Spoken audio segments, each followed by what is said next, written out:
Hello everyone, welcome to पैप मित्रा। अभी DSSB के एग्ज़ाम चल रहे हैं और उसी के लिए 50 प्रैक्टिस सेट निकाले स्पेशली फॉर PRT या फिर किसी भी एग्ज़ाम की प्रिपरेशन आप कर रहे हैं तो ये बहुत ज़्यादा हेल्पफुल होंगे और सारे PYQ बेस्ड हैं। मैंने कोई भी क्वेश्चन अपनी तरफ से क्रिएट नहीं किया है, तो चलिए हम स्टार्ट करते हैं। Question number 1, select the most appropriate option to fill in the blank. This poem is definitely dash to learn then the last one. देखिए, जब देन का वर्ड आ रहा है, एक होता है देन, ये ध्यान रखना, और एक होता है देन, यानी कि ये डिग्री ऑफ एडजेक्टिव से क्वेश्चन है। 3 टाइप की डिग्री होती है। एक होती है पॉजिटिव डिग्री। पॉजिटिव डिग्री में आप बस नाउन की तारीफ कर रहे हैं, लाइक शी इज ब्यूटीफुल, वो सुंदर है। उसके बाद आते हैं कंपैरेटिव डिग्री। इसमें आप किसी का कंपेयर कर रहे हैं, वो उससे ज़्यादा सुंदर है, ठीक है। देन आते हैं सुपरलेटिव डिग्री, यानी कि उससे ज़्यादा बड़ा तो कोई है ही नहीं, वो सबसे ज़्यादा सुंदर है। तो यहाँ पे क्या बात हो रही है, ये हमेशा सिंगल के लिए यूज़ होता है, ये 2 लोगों में होता है। कंपेयर आप हमेशा 2 लोगों में ही करते हैं। सुपरलेटिव डिग्री में 2 से ज़्यादा लोग आ जाते हैं। अब देखिए, इसमें लिखा है, ये जो पोयम है, वो जो हमने लास्ट टाइम जो पढ़ी थी उससे ज़्यादा क्या है, डिफ़िकल्ट। तो यानी कि कंपैरेटिव डिग्री आएगी, और कंपैरेटिव डिग्री में क्या यूज़ होता है, मोर डिफ़िकल्ट, मोर यानी कि मोर डिफ़िकल्ट। और अगर इसी की जगह अगर ये लिख देते, this form is the definitely dash to learn then the any one और then the any poem we have ever learn, ठीक है। तो यहाँ पर मोस्ट आ जाता। आगे आते हैं, और हाँ, इस बार ये जो भी मैं इसमें PDF में लिख रही हूँ वो आपको लिखा हुआ है ऐसा ही मिल जाएगा, ठीक है। आगे आते हैं नेक्स्ट क्वेश्चन पे। इसका आंसर क्या होगा, question number option number 1। Then है क्वेश्चन नंबर 2। ये आर्टिकल से क्वेश्चन है और इसमें एक बात जो मुझे आपको बतानी है, चलिए पढ़ते हैं। She reads Times of India every morning and listens to news on radio. यहाँ तो द आएगा, सबको पता है, ठीक है। कंफ्यूजन यहाँ पे है, जब हम अपनी बुक्स में ग्रामर पढ़ते हैं तो बेसिकली रेडियो के साथ कोई भी आर्टिकल नहीं आता, लेकिन एग्ज़ाम पर्सपेक्टिव से आपको हमेशा याद रखना है, जब भी जो भी हम जो सुन रहे हैं या हैबिट है, अगर उसके साथ एंटरटेनमेंट आ रहा है, एंटरटेनमेंट आप कैसे कर सकते हैं, म्यूज़िक सुन के, सॉन्ग सुन के, ठीक है। अगर एंटरटेनमेंट आ रहा है तो कोई भी आर्टिकल यूज़ नहीं होगा, नो आर्टिकल होगा। लेकिन उसी जगह अगर ब्रॉडकास्ट का आ रहा है, इसके साथ ब्रॉडकास्ट आ रहा है, या फिर न्यूज़ आ रही है, उसके साथ हमेशा आपको द आर्टिकल लगाना है। ये मैं बता रही हूँ एग्जाम पर्सपेक्टिव से। जब भी आपको न्यूज़ के बारे में पता चले, वो न्यूज़ सुन रही है, यानी एंटरटेनमेंट नहीं हो रहा, न्यूज़ सुन रही है, कोई नॉलेज ले रही है, तो हम हमेशा द आर्टिकल का यूज़ करेंगे। अगर एंटरटेनमेंट के लिए यूज़ कर रही है तो हम कोई भी आर्टिकल रेडियो के साथ, टेलीविज़न के साथ, बेसिकली जो हमारा मीडियम ऑफ कम्युनिकेशन है उसके साथ नहीं लगाएंगे। ये बात हमेशा याद रखना, क्योंकि एग्जाम में पूछते हैं, चाहे SSC का एग्जाम है या DSSB का एग्जाम है, सब में पूछते हैं। तो उसका आंसर क्या होगा, ऑप्शन नंबर 3। और टाइम्स ऑफ इंडिया एक पर्टिकुलर न्यूज़पेपर है, इसके जैसा कोई का न्यूज़पेपर नहीं है, इसलिए उसके साथ द आएगा। आगे आते हैं क्वेश्चन नंबर 3 पे। क्वेश्चन नंबर 3 है, most appropriate antonym in the of the given word. Word है हमारा अनहिंज। अनहिंज का क्या मीनिंग होता है, अनहिंज या तो एक ऐसा व्यक्ति जो रियल में मेंटली अनस्टेबल है, यानी कि अपने दिमाग का, जैसे कहते हैं ना, जो मानसिक रूप से बीमार है, या तो उसको कहते हैं, या फिर हम किसी को मजाक में कह देते हैं ना कि अरे यार तू कैसी बातें करता है, तेरे पास तो लॉजिक ही नहीं है, यानी कि इरेशनल। जो जिसके पास लॉजिक ना हो, हिंदी में हम कह सकते हैं तर्कहीन। क्या हो गया, अरे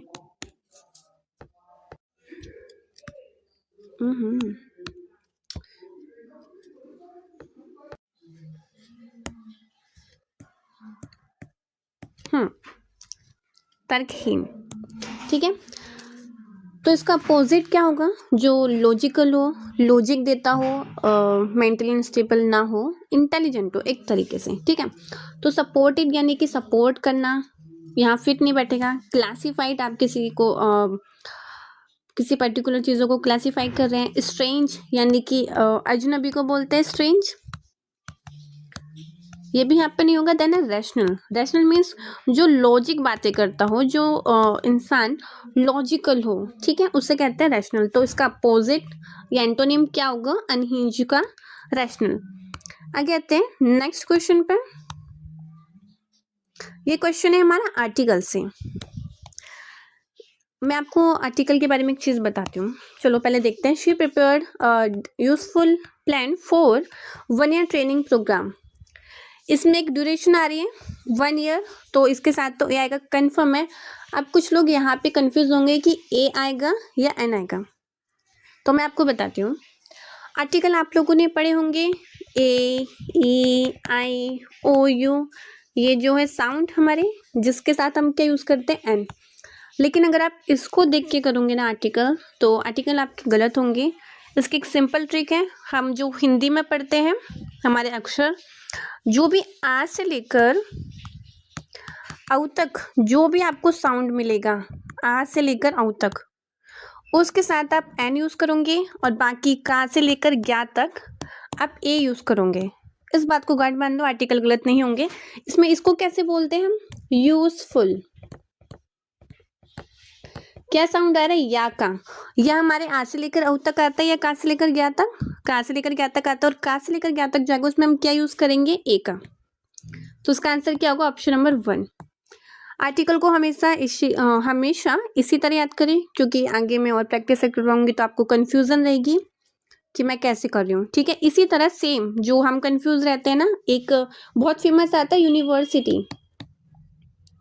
यूनिवर्सिटी जिसमें लगता है कि इसमें तो यू साउंड आ रहा है, और यू हमारा लेटर है किसका?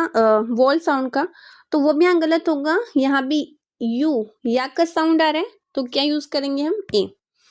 आगे आते हैं नेक्स्ट क्वेश्चन पे। क्वेश्चन नंबर 5, ये हमारा 1 वर्ड सब्स्टिट्यूशन से क्वेश्चन है। An abnormal fear of becoming pregnant, ये लेडीज से रिलेटेड है कि ऐसे डर कि उस डर को क्या कहते हैं जिसमें प्रेग्नेंट होने से डर लगता है? उसको क्या कहते हैं? इसको हम कहते हैं टोकोफोबिया। जिसमें प्रेग्नेंट होने से डर लगता है उसे कहते हैं टोकोफोबिया। बाकी ऑप्शन भी एक बार देख लेते हैं हम लोग। क्लोस्ट्रोफोबिया, आपने देखा होगा कुछ लोगों को लिफ्ट में जाने से डर लगता है, यानी कोई बंद जगह होती है वहां पर डर लगता है, उसको कहते हैं क्लोस्ट्रोफोबिया, बंद जगह का डर। ये थोड़ा थोड़ा मुझे भी है, मैं भी लिफ्ट में कंफर्टेबल फील नहीं करती। देन है जर्मोफोबिया। एक चीज़ और, जो हमारे यहाँ पे फोबिया वर्ड आता है, फोबिया ये रूट वर्ड है जिसका मीनिंग होता है फियर। ठीक है, देन है जर्मोफोबिया, इसमें जर्म वर्ड आ रहा है, यानी कि जिसको जर्म्स से डर लगता हो, कीटाणु से। देन नेक्स्ट है ग्लोसोफोबिया। कुछ लोग ऐसे होते हैं जिनको बाहर लोगों के सामने बोलने में शर्म आती है या बोलने में डर लगता है, उनको पसंद नहीं है। ये इंपॉर्टेंट है थोड़ा। इसको कहते हैं पब्लिक स्पीकिंग में जिसको डर लगता है,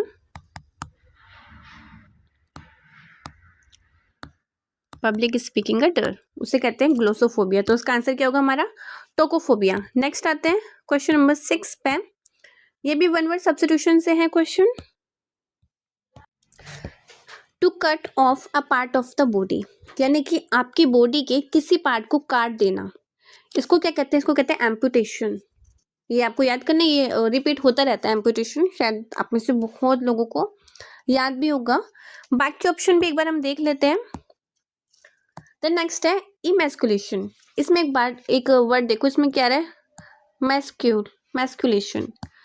हम मैस्कुलर किसके लिए यूज करते हैं? मेल्स के लिए। ये बेसिकली सिंबॉलिक है, यानी कि किसी की जो पावर है वो लॉस हो गई है। मान लो कोई राजा था और अब उसकी जो किंग की पावर थी वो खत्म हो गई, तो हम उसको कहते हैं इमैस्कुलेशन, यानी कि उसकी पावर या फिर उसका पुरुष तत्व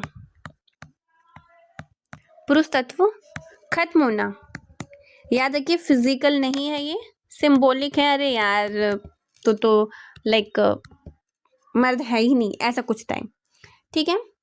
देन नेक्स्ट है हमारा एक्सोर्सिज्म। ये क्या होता है, कुछ धर्मों में या फिर नॉर्मली भी आप देखना, कुछ पुजारी या फिर प्रीस्ट किसी चर्च में या फिर हर तरीके से आपने नोटिस किया होगा, वो ऐसा कहते हैं कि इसकी बॉडी में आत्मा है या भूत है, मैं इसको निकाल दूंगा। तो ये क्या प्रोसेस है, प्रोसेस है किसका, भूत निकालने का या आत्मा निकालने का। अजीब सा है, याद कर लो। देन नेक्स्ट है इथुनेशिया। इथुनेशिया का क्या मतलब है, कभी कभी हमें एक ऐसी बीमारी होती है जिसका इलाज पॉसिबल ही नहीं है, आपको लगता है कि ना तो मेरी बीमारी ठीक हो रही है ना, और इसमें पैसे भी काफ़ी लग रहे हैं। तो अभी एक न्यूज़ चली थी, किसी यार पर्टिकुलर धर्म में चली थी, कोई न्यूज़ थी, उसमें ये था कि अगर किसी को कोई ऐसी बीमारी होती है जो ठीक नहीं हो सकती, तो लास्ट में प्रोसेस क्या होता है, जो हमारी जो लाइफ है ना, वो हम जानबूझ के इंटेंशनली हम अपनी लाइफ को एंड कर देते हैं। लाइफ इंटेंशनली एंड करना, ऐसी बीमारी जो ठीक नहीं हो रही, इसलिए खुद ही को मतलब खुद ही की लाइफ खत्म कर लेना, दैट इज कॉल्ड इथुनेशिया, ठीक है। आगे आते हैं क्वेश्चन नंबर 7 पे आते हैं। ये क्वेश्चन एक इडियम से है, देखते हैं क्या है idiom. Rajesh decided to do something that makes it impossible to do back to the original. ये हमारा इडियम है, ये अंडरलाइन में कर देती हूँ। To do something that makes it impossible to go back to the original, यानी कि कुछ ऐसा कर देना जिससे उस ओरिजिनल फॉर्म में वापस आना मुश्किल हो जाए। जैसे कि मान लो कि आपने दूध है उससे पनीर बना लिया, अब वापस उस पनीर से ओरिजिनल मिल्क नहीं बन सकता, पॉसिबल ही नहीं है। तो वही इडियम है, देखते हैं इसके लिए क्या है। लास्ट स्टार्ट करते हैं, put all his eggs in one basket, यानी एक ही बास्केट में सारे एग्स रख लेना। इसका मतलब क्या, अगर एक एग्स खराब, एक बास्केट मान लो गिर गई, तो आपके सारे जो अंडे हैं वो फूट जाएंगे। इसको कहते हैं रिस्क लेना। आपने रिस्क ले लिया, एक ही बकेट में सारे अंडे रख लिए, ठीक है। बाइट द बुलेट, जब आप बहुत ज़्यादा कुछ पेनफुल डिसीजन लेते हैं उसको कहते हैं बाइट द बुलेट, यानी बुलेट को लाइक ऐसा सोच लो कि आप बुलेट को अपने दांतों से काट रहे हो, तो क्या होगा, पेन होगा, वो पेनफुल होगा। हिट द ग्राउंड रनिंग, यानी कि काफ़ी फास्ट आपने कोई काम किया, उसको एकदम तेजी से शुरू करना, फास्ट स्टार्टिंग। उसके बाद आता है बर्न हिज ब्रिजेस, यानी कि जो ब्रिज है, आने का रास्ता है, उसको क्या कर दिया, जला दिया। अगर आपने उस ब्रिज को जला दिया तो क्या आप वापस आ पाएंगे, नहीं। इसी तरह आपने एक ऐसा काम कर दिया जिससे आप गो बैक नहीं कर सकते, वापस नहीं आ सकते। तो यही इसका आंसर होगा, option number 1।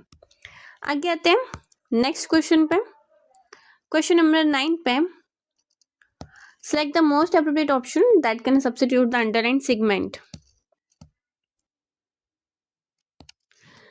Too bad you came in late and had to be refused entry as the time for the interview is over, यानी कि आप लेट आई हैं जिसके वजह से आप लेट आए जिसकी वजह से आपकी एंट्री रिफ्यूज हो गई, आपको एंट्री नहीं करने दे रहे क्योंकि जो इंटरव्यू का टाइम है वो ओवर हो गया।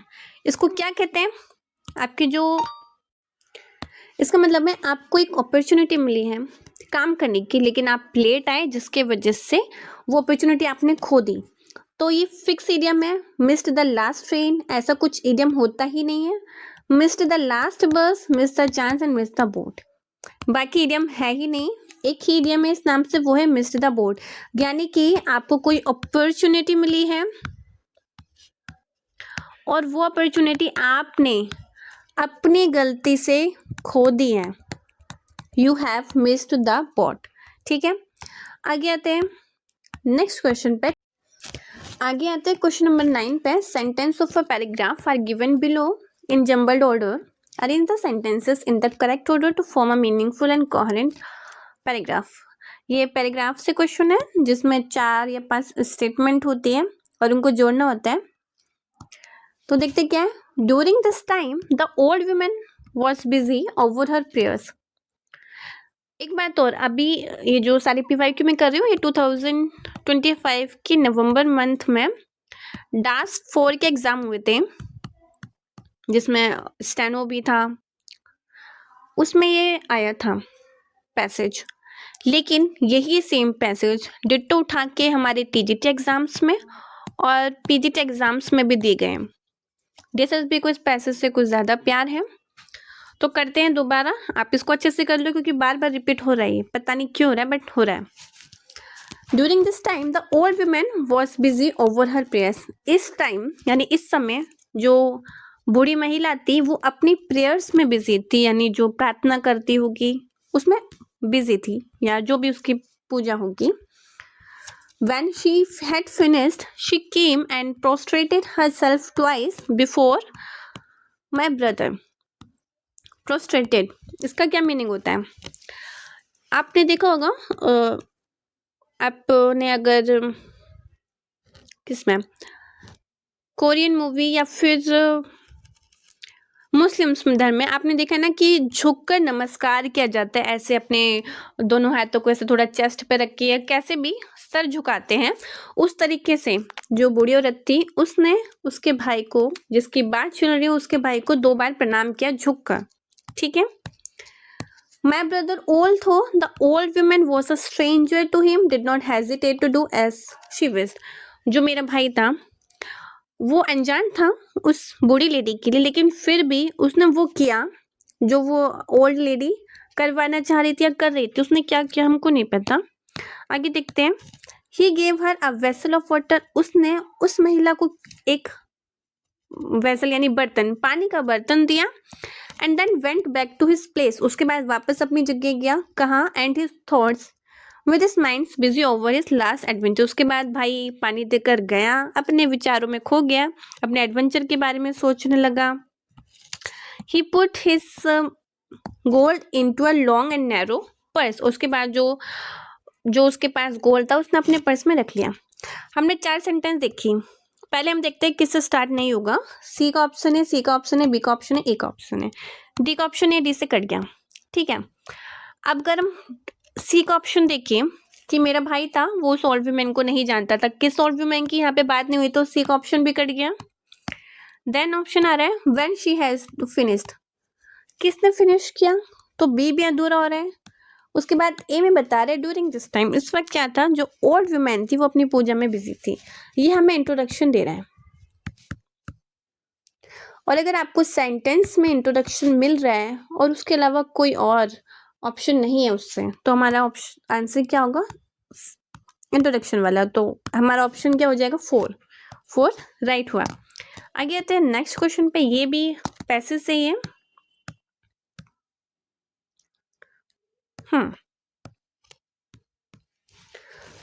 अल्बर्ट आइंस्टाइन, हम सभी जानते हैं इनको, was one of the greatest scientists in history.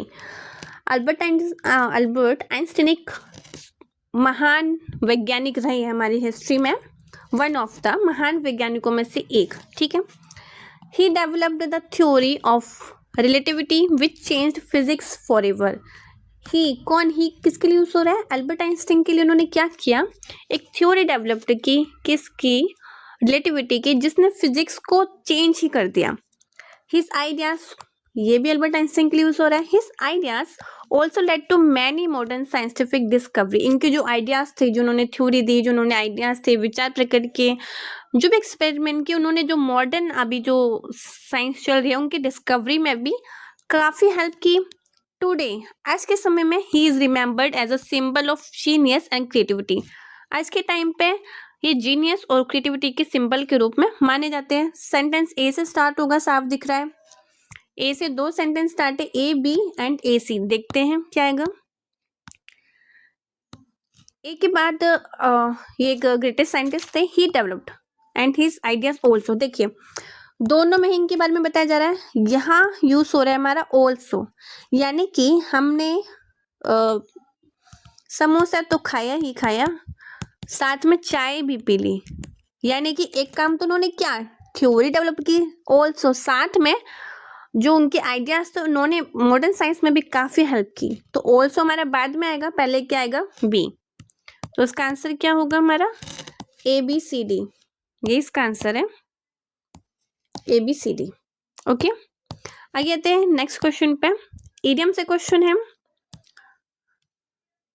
Despite पूरा दिख रहा है क्या, एक नीचे भी चला गया है क्या, 1 2 3 4 1 2 3 पढ़ लेते हैं पहले। Despite the initial excitement the team's motivation alternated inconsistently between moods and actions throughout the project. इसमें क्या बोल रहे हैं, एक तो दिक्कत ये है ना कि हमारे जो DSSB हैं वो हमको आंसर की में अंडरलाइन वर्ड नहीं देती, तो उसका जो अंडरलाइन था मोटिवेशन ऑल्टरनेटेड इनकंसिस्टेंटली, यानी कि जो हमारी मोटिवेशन है वो क्या हो रही है, कभी तो इनकंसिस्टेंट है। इनकंसिस्टेंट यानी कभी तो हमारी मोटिवेशन बहुत हाई है और कभी हमारी मोटिवेशन बहुत लो जा रही है। तो देखते हैं इसके लिए क्या यूज हो सकता है। ऑप्शन 1 है burn the candle at both ends, यानी कि जो कैंडल है आप उसको दोनों साइड से जला रहे हो, बहुत ज़्यादा मेहनत कर रहे हो, ओवर वर्क कर रहे हो, हार्ड वर्क कर रहे हो, ठीक है, ये किसके लिए यूज होता है, मेहनत के लिए, काफ़ी मेहनत कर रहे हो। ब्रोक द आइस, ये किसके लिए यूज हुआ है कि जो हम कहते हैं ना कोल्ड वॉर हो जाती है, आप उससे याद कर लो, कोल्ड वॉर हो जाती है तो जो कोल्ड हो रही है ना बर्फ की वजह से एक दूसरे में बातें नहीं चल रही, उस बर्फ को तोड़ दिया, यानी कि जो कन्वर्सेशन है वो हमने स्टार्ट कर दी, स्टार्ट द कन्वर्सेशन।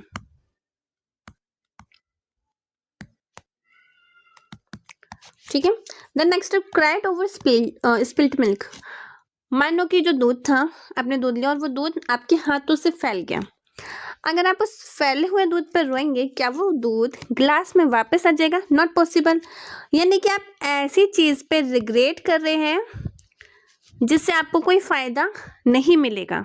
ठीक है, द नेक्स्ट है ब्लू हॉट एंड कोल्ड, इसमें क्या हो रहा था, मोटिवेशन कभी अप हो रही थी कभी डाउन हो रही थी, इनकंसिस्टेंट थी,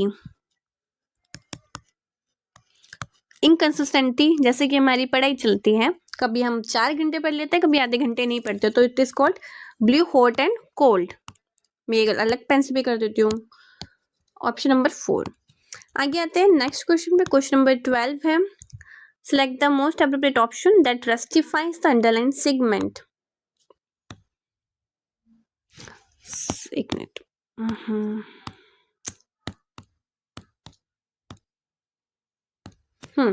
Shamita finished the race in 8th place, which was her best performance yet. इसमें जो अंडरलाइन है वो है हमारा 8th प्लेस। ठीक है,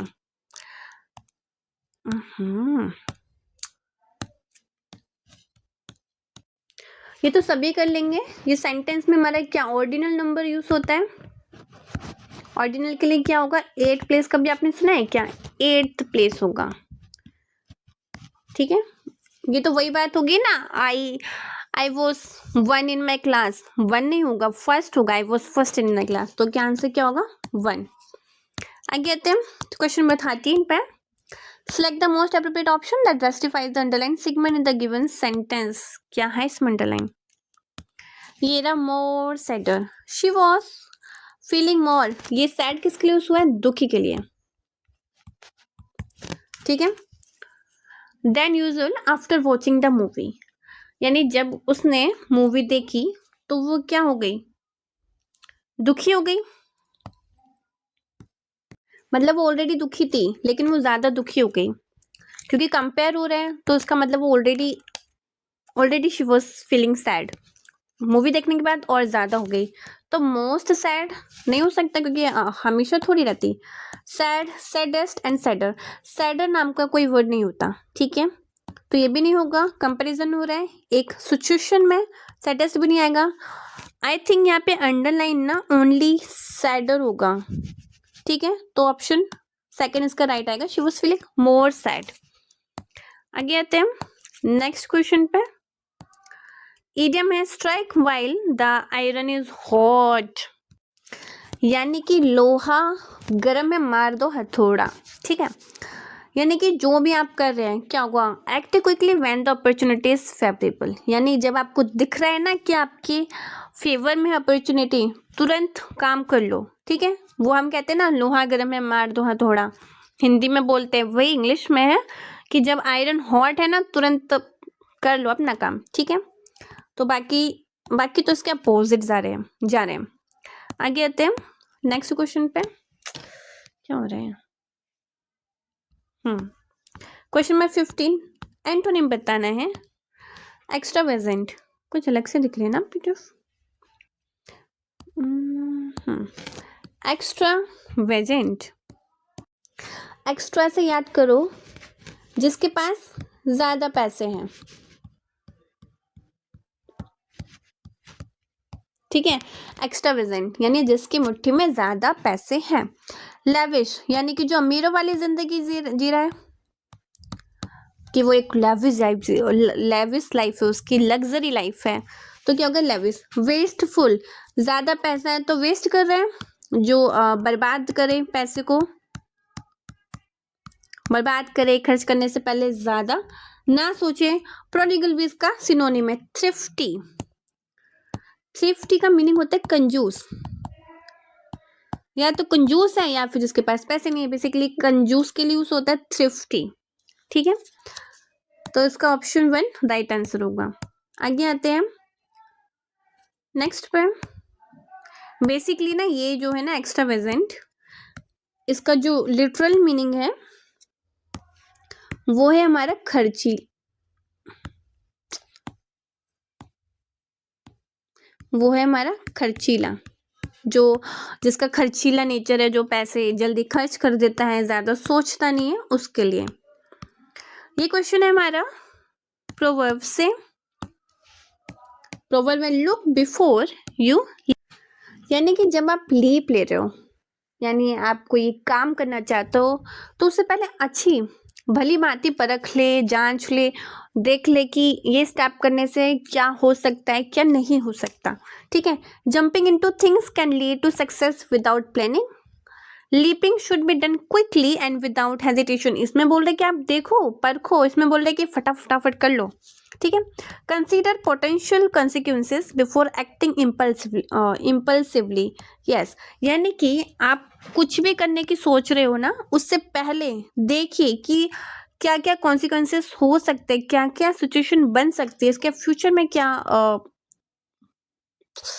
क्या रिजल्ट आ सकता है उसका। जल्दी से इम्पल्सिव, किसको इम्पल्सिव का क्या मतलब होता है, जल्दबाजी, जल्दबाजी में ना करे, पहले सोचे, उसे कहते हैं लुक बिफोर यू लीप। आगे आते हैं नेक्स्ट पे। क्वेश्चन नंबर 17 है। ये एरर से क्वेश्चन है। He wore a blue beautiful shirt to the party. देखो वैसे क्वेश्चन इजी है, मैं आपको समझाती हूँ, लेकिन पहले ऑप्शन से भी बता देती हूँ, ठीक है। He wore a blue beautiful shirt to the party, उसने अपनी पार्टी में ना एक ब्लू कलर की सुंदर सी शर्ट पहनी। वॉर पास्ट सेंटेंस है, ठीक है, पास्ट टेंस यूज हो रही है। सेकंड ऑप्शन में क्या बोल रहे हैं कि वॉर नहीं होना चाहिए, वेयर्स होना चाहिए, तो वो डेली तो नहीं पहन सकता, तो यहाँ से एलिमिनेशन हो गया। देन नेक्स्ट है शर्ट या शर्ट्स, आप सबको पता है शर्ट ही होती है, शर्ट्स नहीं हो सकता, तो ये भी एलिमिनेशन हो गया। अब आप दो में कंफ्यूज होंगे, या तो आपको लगेगा कोई चेंज की ज़रूरत नहीं है, या आपको लगेगा कि ब्लू ब्यूटीफुल की जगह ब्यूटीफुल ब्लू होना चाहिए। तो मैं आपको एक चीज़ बताती हूँ, जब हम एडजेक्टिव चैप्टर पढ़ते हैं तो उसमें एडजेक्टिव का जो एडजेक्टिव है उसका ऑर्डर्स रूल होता है, ठीक है, ऑर्डर रूल होते हैं।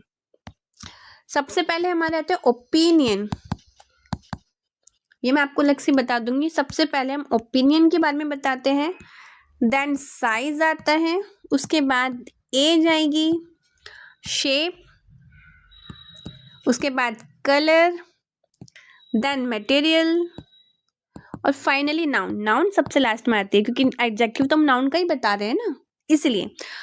तो देखिए शर्ट क्या है, शर्ट हमारा मटेरियल है, ठीक है। और ब्लू क्या है? ब्लू हमारा कलर है, यानी कि मटेरियल। शर्ट, शर्ट से पहले क्या आ रहा है हमारा? कलर। तो शर्ट से पहले क्या आएगा? ब्लू। तो शर्ट से पहले क्या आएगा? ब्लू। तो हमारा क्या आंसर आएगा? Beautiful blue. ब्यूटीफुल पहले आएगा, देन ब्लू शर्ट। ऑप्शन 4 हमारा राइट हो गया यहाँ पर। ठीक है, आगे आते हैं क्वेश्चन नंबर 18 पे। ये भी पैसेज से ही है। ACDB यानी चारों से हो सकते हैं। तो चलिए करते हैं फटाफट। These innovations often lead to new industries and job opportunities.